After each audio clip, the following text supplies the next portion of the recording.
À la une, comme promis, le Vendée Globe, une course à la voile devenue mythique. Tous les 4 ans, les meilleurs navigateurs et meilleures navigatrices du monde s'élancent des Sables d'Olonne pour un tour de la planète sans escale, sans assistance. Départ le 8 novembre, dans un mois et demi environ. Les concurrents ont été présentés ce matin à Paris. Le vainqueur ou la vainqueur est peut-être avec nous ce soir. Bienvenue Alan Roura. Soyez le bienvenu sur TV5 Monde. Vous êtes le benjamin de cette course, 23 ans.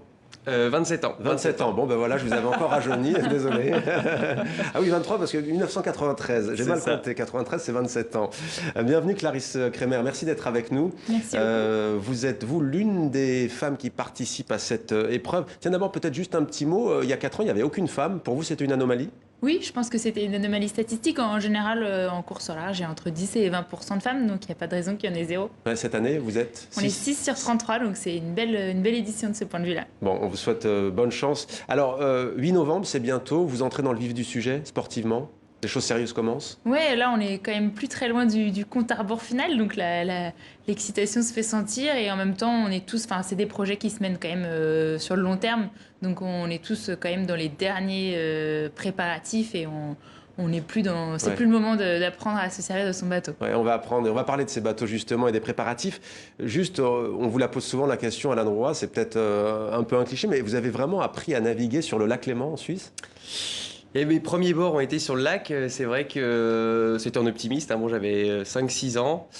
Je dis pas que c'est là où a commencé ma carrière, mais en tout cas, c'était mes premières navigations en solitaire. Mais là, c'est la consécration avant même le résultat final de participer à cette course pour vous ?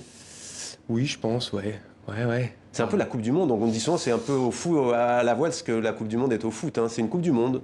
Le Vendée Globe, c'est pas simplement qu'une course, c'est une aventure humaine, c'est un engagement d'une équipe. Alors on est des navigateurs solitaires, mais il faut savoir qu'il y a une grosse équipe derrière chaque marin.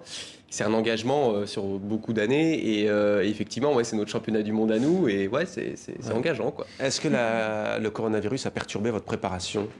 Un peu, oui, forcément. En fait, le confinement en France a eu lieu à une période où on aurait dû être en train de naviguer après le chantier hivernal que beaucoup de monde fait. Il y a eu deux grandes transatlantiques en solitaire qui ont été annulées.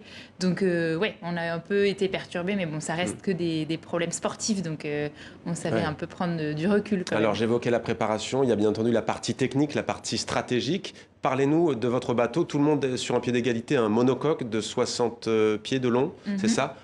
Vous faites confiance à votre bateau, j'imagine, il est prêt ? Oui, moi j'ai la chance d'avoir une très belle équipe derrière moi qui prépare au top mon bateau. Après, on n'est pas tout à fait sur un pied d'égalité. Tous les bateaux font 18 mètres, répondent à une jauge assez stricte, mais ils sont un peu tous prototypes. Ils sont un petit peu tous différents. Il y a différentes générations de bateaux. Moi, il a une dizaine d'années. Il a déjà gagné le Vendée Globe en 2012, mon bateau. Donc, c'est une belle monture qui connaît le chemin. Mais il ne peut pas vraiment prétendre à la victoire véritablement parce qu'il y a maintenant des nouveaux bateaux qui sont un peu plus performants, enfin même qui sont sacrément plus performants. Mais ce n'est pas un souci en soi. Et le vôtre ? Le mien, c'est un bateau de 2007. Alors, on a jamais gagné encore. Il a fait deuxième sur le Vendée Globe 2007-2008. C'était un très bon bateau à l'époque. Et ce qui est rigolo, c'est que c'était le bateau d'Armel Lecléache au début aussi. Donc, on a des histoires qui se rencontrent un petit peu. Et clairement, nous, on a fait le choix en fait, de modifier le bateau et de lui mettre des foils. Alors, pas pour gagner le Vendée Globe, clairement, mais pour pouvoir jouer contre des bateaux du type de Clarisse. Donc, on est concurrents proches. J'évoquais l'aspect technique et stratégique, mais dites-nous aussi la force mentale que ça nécessite. Vous serez seul, vous l'avez dit, c'est aussi une aventure humaine. Comment on se prépare ? Il y a de l'aspect physique, l'aspect... Physique est très important sur ces bateaux. Les voiles sont très lourdes. La grand voile fait à peu près 100 kg. Les voiles d'avant, on a 8 voiles à bord du bateau. On va prendre une moyenne de 60 kg par voile, donc ce qui est assez conséquent. Et puis après, la force mentale, elle est très importante. Pour se préparer, je pense que il y a la préparation physique. La préparation mentale, pour moi, ça a toujours été de vas-y, tu verras si t'es prêt, quoi. Je voyais pas comment se préparer à un Vendée Globe sans l'avoir vécu. C'est passé 80, 100 jours en mer tout seul. C'est dur de se mettre en situation, je pense. 33 marins, il y a beaucoup de nationalités, une dizaine au moins. Comment on fait pour participer au Vendée Globe d'ailleurs ? Bah, c'est ça qui est assez particulier, c'est que d'une certaine façon, c'est un peu ouvert à tous. Après, les gens s'auto-censurent. Il faut quand même pouvoir naviguer sur des bateaux comme ça. Il y a une qualification à faire, mais c'est pas comme d'autres sports où il faut avoir fait des minima sur d'autres courses. Oui, on peut arriver et se dire je vais faire le Vendée Globe et essayer de le faire dans 4 ans, dans 8 ans. Mais bon, il faut finalement, en fin de compte, c'est quand même des gens qui bourlinguent dans le monde de la course au large depuis quelques temps. Et on retrouve quand même un certain profil de personnes. Vous avez cité Armelle Lecléache. Si je vous dis Tabarly, Kersozon, Artaud, Autissier, Rigidel, vous avez un modèle? Oui, bah, c'est un peu tous des modèles. Moi, c'est vrai que je m'inspire de toutes les aventures. Il y a du bon à prendre dans chaque marin. Je trouve que ce qui est chouette dans la course au large, c'est qu'il y a beaucoup de profils différents. Il n'y a pas un seul type de marin et ils sont tous assez fascinants. Après, en tant que femme, c'est sûr que les performances d'Hélène MacArthur ou de Sam Davis sont assez inspirantes. 3 océans, l'océan Atlantique, l'océan Indien et l'océan Pacifique. Est-ce qu'il y a un point du globe redouté dans ce Vendée Globe?